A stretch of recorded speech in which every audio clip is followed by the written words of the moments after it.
ಬಸವೇಶ್ವರ ಏತ ನೀರಾವರಿಗೆ ಮತ್ತೆ ವಿಳಂಬ ವಿಚಾರಕ್ಕೆ ಸಂಬಂಧಿಸಿದಂತೆ ಲಕ್ಷಾಂತರ ರೈತರ ಕನಸಿನ ಯೋಜನೆಗೆ ಸಂಕಷ್ಟ ಬಂದಿದೆ. ಬೆಳಗಾವಿ ಜಿಲ್ಲೆ ಕಾಗವಾಡ ವ್ಯಾಪ್ತಿಯ ಯೋಜನೆ 23 ಹಳ್ಳಿಗಳ ರೈತರಿಗೆ ವರದಾನವಾಗುವಂತ ಯೋಜನೆ ಇದು. ಮೊದಲ ಹಂತದಲ್ಲಿ ಕಾಲುವೆ ನೀರು ಕೊಟ್ಟಿದ್ರು. ಪರಿಹಾರ ನೀಡೋದಕ್ಕೆ ಕಾಲುವೆ ಕಾಮಗಾರಿ ವಿಳಂಬ ಆಗಿದೆ ಎನ್ನುವಂಥದ್ದು ಗೊತ್ತಾಗಿದೆ. 63,000 ಎಕರೆ ಕೃಷಿ ಭೂಮಿಗಳಿಗೆ ನೀರು ಪೂರೈಸಬೇಕಿದ್ದಂಥ ಯೋಜನೆ 10,000 ಎಕರೆ ಕೃಷಿ ಭೂಮಿಗೆ ಸೀಮಿತ ಆಗಿಬಿಟ್ಟಿದೆ. ರೈತರಿಗೆ ಇನ್ನೂ ಕೂಡ 11/1 ಫಾರ್ಮ್ ಅನ್ನು ಕೊಟ್ಟಿಲ್ಲ ಎನ್ನುವಂಥದ್ದು ಗೊತ್ತಾಗ್ತಾ ಇದೆ. ಭೂ ಪರಿಹಾರ ನೀಡೋದಕ್ಕೆ ವಿಳಂಬ ಮಾಡ್ತಾ ಇದ್ದಾರೆ ಅಧಿಕಾರಿಗಳು. ಪರಿಹಾರ ನೀಡೋದಕ್ಕೆ ಕಾಲುವೆ ಕಾಮಗಾರಿ ವಿಳಂಬ ಆಗಿದೆ ಎನ್ನುವಂಥ ವಿಚಾರ ಕೂಡ ಗೊತ್ತಾಗ್ತಾ ಇದೆ. ಕೇವಲ 200 ಮೀಟರ್ ಕಾಮಗಾರಿ ವಿಳಂಬದಿಂದ 7 ಹಳ್ಳಿಗಳಿಗೆ ನೀರಿನಿಂದ ವಂಚನೆ ಆಗ್ತಾ ಇದೆ. 7 ಹಳ್ಳಿಗಳಿಗೆ ನೀರು ಸಿಗ್ತಾ ಇಲ್ಲ. ನೀರಾವರಿ ಇಲಾಖೆ ಅಧಿಕಾರಿಗಳ ನಿರ್ಲಕ್ಷ್ಯದಿಂದ 16 ಎಕರೆ ಭೂಮಿಗೆ ಆಗುವ ಲಾಭ ಈಗ ನಷ್ಟದಲ್ಲಿ ಸಾಗ್ತಾ ಇದೆ. ಭೂ ಪರಿಹಾರ ನೀಡಿ ಕಾಮಗಾರಿ ಮಾಡಿ ಅಂತೇಳಿ ರೈತರು ಕೂಡ ಮನವಿಯನ್ನ ಮಾಡಿಕೊಳ್ತಾ ಇದ್ದಾರೆ. ಗಮನಿಸ್ತಾ ಹೋಗೋದಾದ್ರೆ ಬಸವೇಶ್ವರ ಏತ ನೀರಾವರಿ ಮತ್ತೆ ವಿಳಂಬ ಆಗ್ತಾ ಇರೋದು.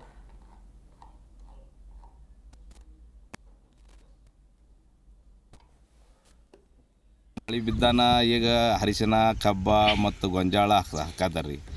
ಅದ್ರಿಗೆ ಎಲ್ಲರಿಗೂ ನೀರು ಬೇಕು ರೀ. ಇಲ್ಲಿ ಸುಮ್ಮ ಬರೋದು ತೆಂಗಿನಕಾಯಿ ಹೊಡೋದು ಮತ್ತು 4-5 ಹಳ್ಳಿಗೆ ನೀರು ಬರೋದು ಮತ್ತು ಜೂನ್ದಾಗ ಚಾಲು ಮಾಡ್ತೀವಿ ರೀ ಮತ್ತು ಜುಲೈದಾಗ ಚಾಲು ಮಾಡ್ತೀವಿ ರೀ, ಹಿಂಗೆ ಅನ್ಲತ್ತಾರ ರೀ. ಮುಂದಿನ ರೈತರು ಏನು ಮಾಡ್ಬೇಕು ರೀ? ಮುಂದಿನ ರೈತರು ಭಾಳ ಕಂಡೀಷನ್ ಬೇಕಾರೈತೆ ರೀ. ಇನ್ನು ಹಂಗೆ ಮಳೆ ಭೀ ಆಗಲಿಲ್ಲ ರೀ ಜಾಸ್ತಿ. ಮತ್ತು ಎಲ್ಲ ಬಸವೇಶ್ವರ ನೀರಾವರಿ ಚಾಲು ಆಗ್ತೈತೆ ರೀ ಮತ್ತು ನೀರು ಆಗ್ತೈತೆ ರೀ. ಅದರ ಸಲುವಾಗಿ ರೈತರು ಈ ಬಗ್ಗೆ ಇನ್ನಷ್ಟು ಮಾಹಿತಿಯನ್ನು ಕೊಡ್ತಾರೆ ನಮ್ಮ ಪ್ರತಿನಿಧಿ ಶಹಬಾಜ್. ದೂರವಾಣಿ ಸಂಪರ್ಕದಲ್ಲಿ ಜಾಯಿನ್ ಆಗ್ತಾ ಇದ್ದಾರೆ. ಶಹಬಾಜ್, ಬಸವೇಶ್ವರ ಏತ ನೀರಾವರಿ ಯೋಜನೆಗೆ ವಿಳಂಬ ಆಗ್ತಾ ಇರೋದು ಯಾಕೆ? ಈ ಯೋಜನೆ ವಿಳಂಬ ಆಗ್ತಾ ಇರೋದ್ರಿಂದ ಎಷ್ಟೆಲ್ಲ ನಷ್ಟ ಉಂಟಾಗ್ತಾ ಇದೆ ರೈತರಿಗೆ?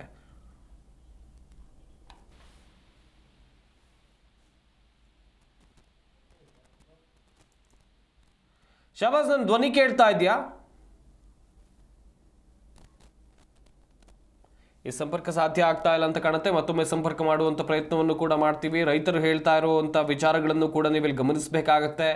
ಕೇವಲ 200 ಮೀಟರ್ ಕಾಮಗಾರಿ ವಿಳಂಬದಿಂದಾಗಿ 7 ಹಳ್ಳಿಗಳಿಗೆ ನೀರು ಸಿಗ್ತಾ ಇಲ್ಲ.